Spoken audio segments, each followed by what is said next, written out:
Do you want to pay more tax? Do you think you pay enough tax? A group of millionaires are lobbying the great and the good at the World Economic Forum this week to ask them to let them pay more tax. Their motive is to help reduce the gap between the richest in the world and the poorest. That's a very noble cause, some might say, but one of the things that I don't get is that you already can, if you want to pay more tax voluntarily, you already can write a cheque.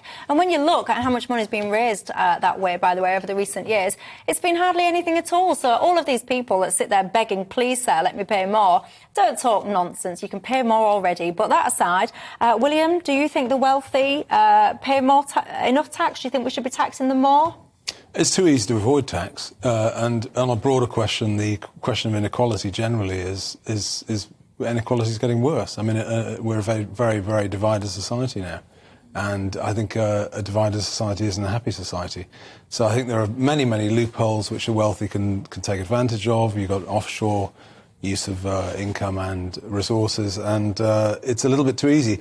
I think the broader cultural problem is that too many people, to use David Goodhart's expression, too many people are anywheres, and you got these people that are literally tourists in their own countries. I think it would be better if more of us had a sort of more rooted approach, a more domestic approach to life. And if you work and you get your prosperity from a state, you should pay tax in that state. Nigel? Here. I bet I know what you're going to say. I'm going to ask you, do you think the wealthy should pay more tax?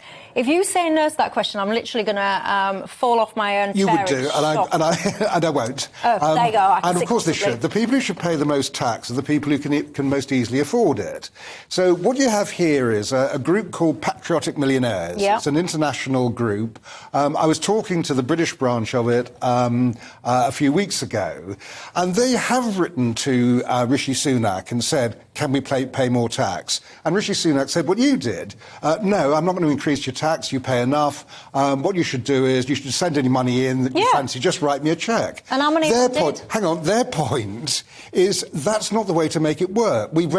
People sending money in has ranged from 4p to £600,000 in the last 20 years and made about 8 million. Their argument is that anybody with, say, 3.5 million, and there are 119,000 people in this country with that, if they paid a 5% wealth tax on that, you could pay for the national insurance increase twice over, you could employ 50,000 more nurses, and build 35,000 more homes. So that's what they want to do. So let me just ask you a couple of questions.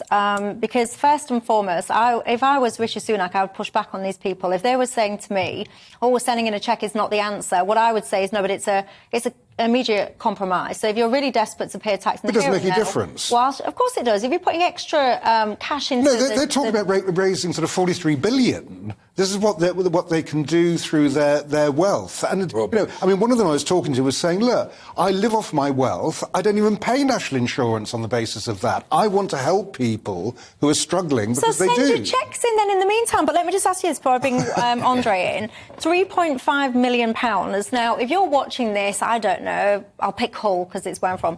£3.5 million sounds like an awful lot of money. If you're in London, for example, £3.5 million, I'd be interested to know what that means. Is that liquid cash? Is that assets? Because some people could have bought a home for, I don't know, 500 grand, and it's now worth. Some of these are investments that they're getting money back on. And the actual 3.5 million, it's at least that. You're talking about people who will have 50, 60, 70 million. And this group of people have got together and said, we can afford to pay more tax. We would like to. Rishi, please tax us more. And he refuses. Nigel, it's easier to tax a flow, though. Do you accept? It's easier to tax an income flow than a stock. It's, without a doubt. And here's the reason. If this phone is worth £100 and you decide to tax me 5% and I don't have the £5 in my pocket, what do? Sell it? And a lot of this wealth is hypothetical. So we often turn around and we say, oh, Elon Musk is, I don't know, 10 billion richer than he was last year. But that's 10 billion on a hypothetical increase in the value of his stock, which he has no intention of selling. So he hasn't actually got the money in his bank account. I think this is incredibly dangerous. And I'll tell you what's incredibly dangerous more than anything else. This concept. We had a court ruling decades ago, probably 100 years ago, by the High Court. You do not have a duty to maximise your tax. You have a right to pay whatever the minimum tax burden is. And increasingly, we are becoming a society where arbitrarily the government, the Chancellor can say, oh, I don't like how much you pay in tax. I think you should pay more. We found it already, bizarrely, with the Order of the British Empire, where if you do not pay an amount of tax that the HMRC likes, even if you behaved legally, you're prohibited from receiving an honour. Enter the famous footballer you and I have talked about before, right? But who, by the way, has not committed any offence whatsoever. What about a windfall tax on the oil giants who are making so much money? But the big problem is with all of this, you talk about loopholes and then you create new ones by saying, let's have a windfall tax on this. In reality, no, but it is a loophole, because the reality is when you tax somebody more for something than you do for somebody else, you've created a loophole by definition. The reality is we need a simple.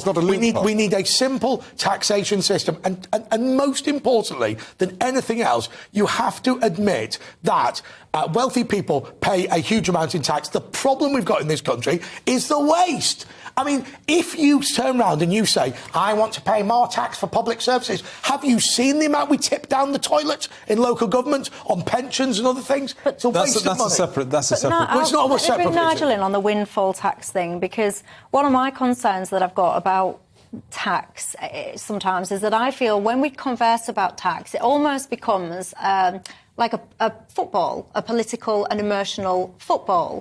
So people will say stuff like, tax the wealthy, yay, and it'll be, to me, often formed out of jealousy rather than any kind of really sometimes it does come economic policy. And when we talk about windfall taxes, one of my concerns that I've got here is that we don't have a taxation or an economic policy in this country where we just randomly decide to pick and choose, right, today, you've made a bit of dough, I'll have a little bit of that extra on top. We have a tax structure, whether you agree with it or you disagree with it, it's a different discussion. We have a defined tax structure, and then as a business, you know that these are the confines and boundaries and barriers in which I operate. When a government then decides, actually, you've had a touch of luck there, so I'll have a little bit of that, it disrupts that kind of stability of the market in which you operate as a business. And it would make you slightly reluctant going forward, because now you're operating from a certain territory into an uncertain territory. And by the way, when we talk about windfall taxes, why do we seem to just draw the line at the oil and gas? Because delivery companies had a huge boost in profits over COVID. People are sitting at home. Food takeaway places, they had a boost in profits. Pharmaceutical companies, don't even get me started on them. Testing companies. So why, if you want a windfall tax, do you niche in just on energy companies? Because it's energy. The cost of energy is the biggest problem facing people when it comes to the cost of living crisis. So at the moment, because the price of oil has gone up, the energy companies have made vast profits. Even they admit that. They're just awash with money. So to give them a windfall tax of 10% over a year, you're only talking about a year, that would help people with their energy bills. And when it comes down to dealing with the delivery companies, let's do that. The trouble with them, of course, is that they are offshore. But Nigel, what Michelle's point was, I think, much more sophisticated than the answer you've given, which was this. If suddenly you can be incredibly arbitrary about this and just decide, I fancy your money, I fancy your money, then actually you come across the major problem with taxation, and the reason why Conservatives like me defend billionaires, because time and time again the principle is established with the billionaires, but the other guy is you. When people are saying tax more, the other guy is you. Probably not. We're not. Very quick as you possibly can, because I've only got about 10 seconds. Well, we're not talking about the causes of the inequality in the first place, which is chief executives getting paid 60 times more than their employees, and that's wrong, and people know it's wrong. Well, there you go, and that, my friends, is a debate for another day. But for now, thank you very much for your time, panel.